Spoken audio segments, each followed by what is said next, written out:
18 Days in Solitude. Instructional Dharma Talks in Retreat. By Venerable Ādiccaramsī, 1937–2002. Day 6, the 22nd of October 2002. We're arriving at another part of the process for change. It needs to clearly understand the way of practice and the nature of the practice. From samatha practice we'll develop vipassana. There exists the process of insight knowledge. There are two basic knowledges of insight. These are 1. Understanding the characteristics of mental and material phenomena, nama rupa parakeda nana. 2. Discernment of conditions for mental and material phenomena, pakaya paragaha nana. These are still not arriving to the insight knowledge yet. This is the part for preparation to change there. For the 6th and 7th days we'll develop these two knowledges. Why we're establishing these knowledges? According to Mogik Sayadaw's instruction, we must dispel wrong views. Many meditation systems arose in Burma and no centers based on this point. Only Mogik Sayadaw took it as very important. He said many times in some of his talks that without dispelling wrong views and practice not attained nibbana. There were some monks having wrong views as mentioned in some of the suttas. So, the Buddha and Ven. Sariputta helped him to dispel wrong views. Practicing vipassana is not for the happiness of human and heavenly beings, but for killing the craving for becoming bhava tanha, so that not to get another mind and body, khandha. We came here for practice to free ourselves from dukkha. Mogik Sayadaw was helping yogis to dispel ditthi with Dharma talks. I give vipassana lectures and help yogis to dispel ditthi. By listening Mogik Sayadaw's talks also possible. It's still not a contemplative stage yet. It's intellectual knowledge. Now, we arrive to the stage of how to dispel ditthi with the contemplation. Sayadaw said, if you want to dispel ditthi, there is one thing you had to do. That is to understand dependent arising, paticcasamuppada, teaching. Not from the book, i.e., in letters, but to understand with practice on the dependent arising of the mind and body, i.e. khandha, process. Vipassana contemplation is on the dependent arising process of the khandha, and not the past and future khandhas, but the present arising khandha. And you also have to know what the khandha is. As for the khandha, most people take it and mixing up with the self-imposed body. What you're seeing in the mirror is the self-imposed body and not the real khandha. Khandha is an intrinsic nature. There are 5 khandhas. If you carefully observe, the nature of matter are hardness, softness, heat, cold, distension, pressure, cohesion, trickling. These are the 4 great elements of earth, heat, air and water. These are its intrinsic nature and material elements. These exist in nature as qualities. Talking about the form and the shape of the physical body is by ordinary people. Intelligent people, vipassana yogis and scientists are talking about the intrinsic nature as matter. The intrinsic nature of change or impermanence is matter. If we're talking about matter, rupa, and you must understand or see it as change or impermanence. These are the interpretations of matter. Consciousness, vijnana, is the impermanent of the intrinsic knowing nature. Therefore, in this, khandha exists only the changing nature of impermanent matter and the knowing nature of impermanent mind. Vedanakanda, feeling aggregate, is the impermanent nature of feelings. Sanakanda, perceiving aggregate, is the impermanent nature of perceptions. Hearing of what I am saying is consciousness. Perceiving of what I am saying is perception. Good for hearing is feeling Vedana. Wanting to hear again is volitional formation sankharakanda. Therefore the four mind and mental khandhas arise together. The sound and ears are matter. These are the five intrinsic natures.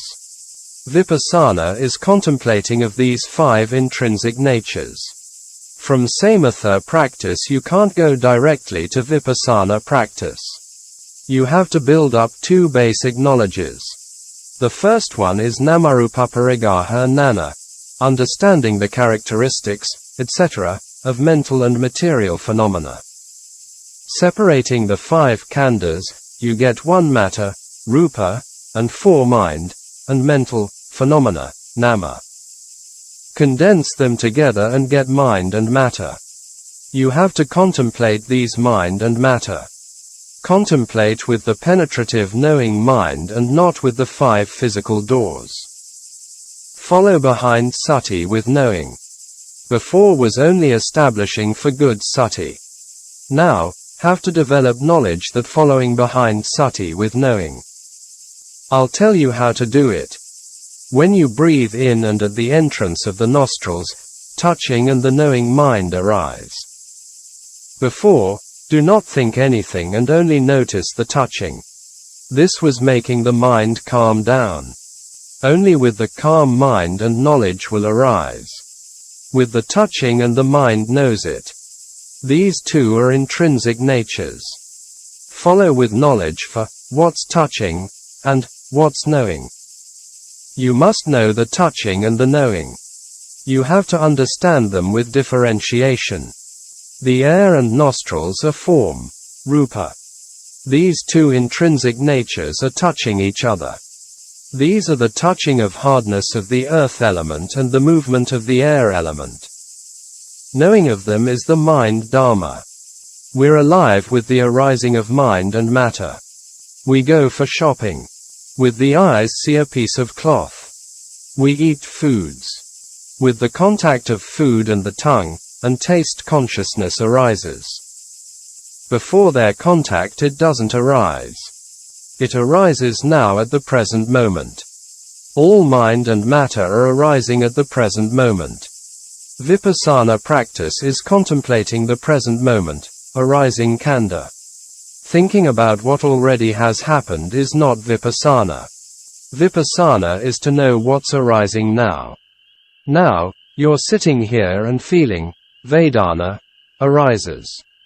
Is it the back pain or the changing of form, rupa? It's the changing of form and the mind knows it. Do you have to know it as pain, pain? You have to contemplate it as the mind knows the change of form. And it's not pain and becomes the object of vipassana. Without knowing the change and you don't know the pain. In the operation room, the patient doesn't feel the operation. Only with knowing, feel the pain. Today in the contemplation of the khandha, forms contacts every time, you must know them. Touching is form and knowing is the mind. Now, you're sitting here. Why are you sitting here? Because you want to sit. Wanting to sit is the mind and the sitting is form. You're eating foods. Wanting to eat is the mind and the eating is form. Before I was talking about with the condition of forms and mind arose.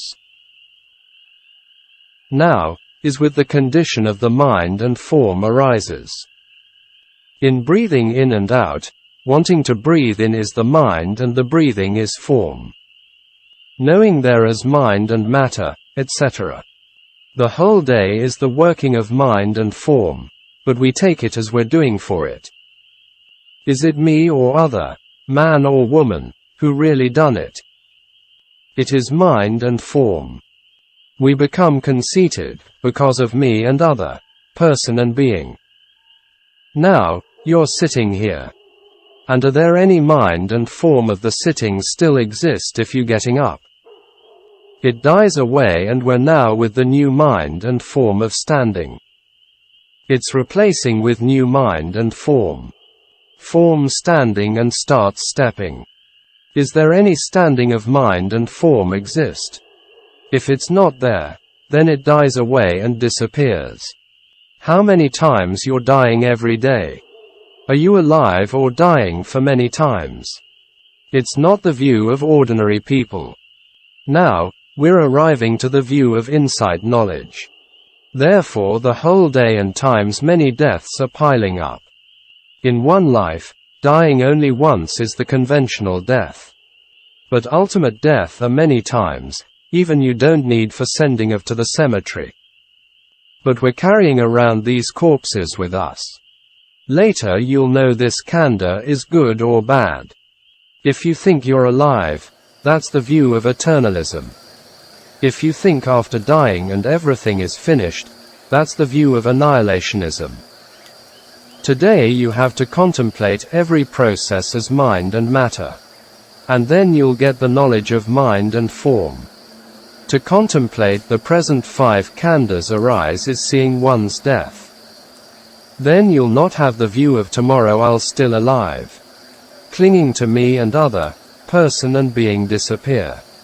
All living beings are only mind and form. Giving names to things are only for convenience and called concepts, panati.